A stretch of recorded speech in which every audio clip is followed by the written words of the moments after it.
Let's go. It's your man Mike Bowens coming to you once again live and direct. Listen, I got another powerful message for you. This message is entitled Follow the Fruit. Oftentimes when people want to get into business or they want to get into a relationship with someone, what you need to look at within the first 3 years should be fruit, right? You're planting seeds through conversation, through study, through action, and what you want to see is fruit. Now, in a business or even in a ministry, if there is no fruit in what it is you're doing, maybe you need to take those seeds and plant it in a different soil. Because if it's not growing where you have it placed, something is wrong, right? And if you feel like your seed is good, you feel like God called you to start that business, you feel like you got a vision from God, or you feel like that ministry is what God called you to do, you should see some progress. You're in a relationship and the person just want to date you for 25 years, he don't want to marry you, or she don't want to get married, what are you doing? You're wasting time that you can never get back again, right? You want to have a family, you want to do it the right way anyway, right? God's way, right? And I'm not knocking anybody, I'm just telling you the truth. You want to do it the right way, this person don't want to marry you, so where's the fruit? You plant a lot of seeds. You've been there for them. You're talking there with them. You're encouraging them. You're by their side, but they don't want to marry you? There's no fruit in that. And you're waiting, and time's are growing. Time is passing you by. You're starting to see little gray hairs pop up. Oh my gosh. Then you got to color it. Ugh. And time is reminding you that you're getting older. Time is reminding you that it waits for no one. Time is reminding you that you got to do something now. That's a bomb going on. Boom! And so you got to understand that when you're in business to make a profit. You can't just go into business just to say I have a business. How many people do that? Oh, I have a business. Okay, is it profitable? Is it, can you feed your family off of it? Can you purchase a home from it? Can you buy investments from it? Can it take care of you? Oh no, how many years have you had it? 7 years. 7 years. And this business can't do any of that. That's not a business. That's a hobby. Okay? Oh, I have a ministry. How many people attend the ministry? Oh, 15 people. 15 people in 7 years? Something is wrong. Either the seed that you're planting in that soil is not fertile, or you got to move it somewhere else. And if the same thing happens there, then you got to readjust what you feel like this is your purpose.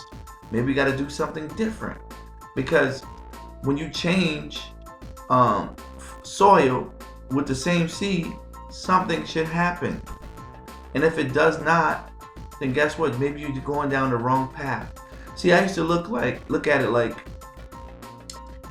when I pursued ministry and it was not growing. At times it can make you question yourself, like maybe I don't have it. Maybe something is wrong with me, and that's not the case. Sometimes you're going down the wrong lane. That's why it's not growing. You're going down the wrong lane. But most people are not honest, right? Nobody wants to say to the next person, hey, maybe this is the wrong path for you. Not saying you're not gifted, you're not talented, you're not anointed, but you're going down the wrong lane. Maybe we got to reevaluate and see where we're going here and go down another direction, right? Another pathway, right? Because when you are in your purpose, when you are in your calling, right, you will see fruit. You will see increase from what it is that you're doing. That's why I said follow the fruit. Because if you don't see fruit from what you're doing, you're going down the wrong lane, right? For example, my wife has a YouTube channel, Regal Designs by Shoshana. All these fabulous designs that you see in the background, she made that, right? She customized them, right, in our home. And her channel, as soon as she puts it up, people gravitate towards it. And they're asking about the products. And now she's getting ready to launch her own online store because people are gravitating towards it from the videos that she puts up. And so, but it was a natural progress. It wasn't something like, I gotta do this and people gotta see this. No, this is what she loved to do. This is what she was talented at, and because of that, it's progressing, right? And so we try to teach our kids the same thing. Follow the fruit. What you're passionate about, you should see fruit from it, right? My daughter started gymnastics, and from the day that she started the gymnastics, within the first week, they moved her up into the next level, right? Then she took a test for the next level and went to the next. Now she's on the traveling team. Natural progression. My son's into technology, right? We're about to get him some software that he can create his own apps and begin to use what God has given him, right? His teachers constantly tell us he's very bright, he's exceptional. And so you got to focus on the areas where you are exceptional, where you are talented. Don't focus on the things just because you love it, but you may not be talented in it. So a lot of people that say to me, I love singing. I'm like, go ahead, sing the back. I'm like, oh my gosh. Just because you love it, don't mean it loves you. And that's what you got to recognize. And so, because you could be trying to sing all you want to, nobody's going to pay you for that. Nobody's going to come hear you sing, right? Not even in the shower. And so you got to understand what makes you different. You got to understand what makes you unique. And by doing so, you're able to follow the fruit. When you do what you say that God called you to do, when you do what you feel like is your passion, what you've been created to do, right? You will see increase. You will see fruit. You will see growth somewhere. And so if you do not see growth, you need to reevaluate and get back before God and say, okay, maybe I missed it somewhere. What do I have to do differently? Right? So that you can begin to see the fruit. Listen, I remember listening to Tyler Perry's testimony.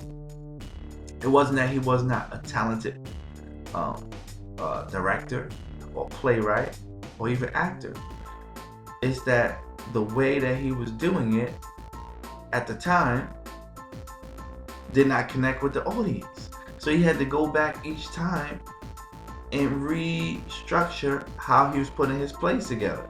I'm sure from the first time it failed to the second time it failed, it was a 7-year gap, but I'm sure within those 7 years, he had to do something different. He had to market different. He had to rewrite the script. He had to try some things differently than he did the first time.